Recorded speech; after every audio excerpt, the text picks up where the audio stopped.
চট্টগ্রামে লালদিঘিতে অনুমোদনহীন ভবনের বিরুদ্ধে অভিযান চালিয়েছে সিডিএ। নির্মাণাধীন ৫ তলা একটি ভবন সিলগালা করা হয়েছে। এছাড়া আরেক ভবনের মালিকপক্ষকে জরিমানা করা হয়েছে ১২ লাখ টাকা। কোনো অনুমোদন নেই নকশার ছাড়পত্র, অথচ দেদারদে চলছিল ৫ তলা ভবনের নির্মাণ কাজ। নগরীর আসকার দিঘির পাড়ে এমনই একটি ভবনের বিরুদ্ধে অভিযান চালিয়েছে চট্টগ্রাম উন্নয়ন কর্তৃপক্ষ সিডিএ।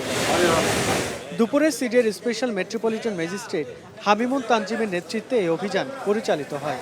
অভিযানে নির্মাণ কাজ বন্ধ করে পুরো ভবনটি সিলগালা করে দেওয়া হয়। এই বিল্ডিংটা আমাদের অবৈধ বিল্ডিং, কোনো নকশা অনুমোদন নাই। ম্যাজিস্ট্রেট এটা আমাদের সিলগালা করে দিয়েছে। এটা বিল্ডিংটা পুরো ভাঙার ব্যবস্থা করা হবে আর কি, সিলগালা করে। এর আগে নগরীর লালদিঘিতে নকশা বহির্ভূতভাবে নির্মাণের অভিযোগে একটি ভবনের বর্ধিত অংশ ভেঙে দেয় সিডিএ। ভবনের নকশায় বিচ্যুতি সহ বিভিন্ন অনিয়মের প্রমাণ পাওয়ায় মালিকপক্ষকে ১২ লাখ টাকা জরিমানা করা হয়। আমরা বিভিন্ন সময় নোটিশ করি, মৌখিকভাবে আমাদের ইন্সপেক্টর এসে বলে যায়, কিন্তু এরপর দেখা যাচ্ছে তাদের কাজ চলমান রাখে।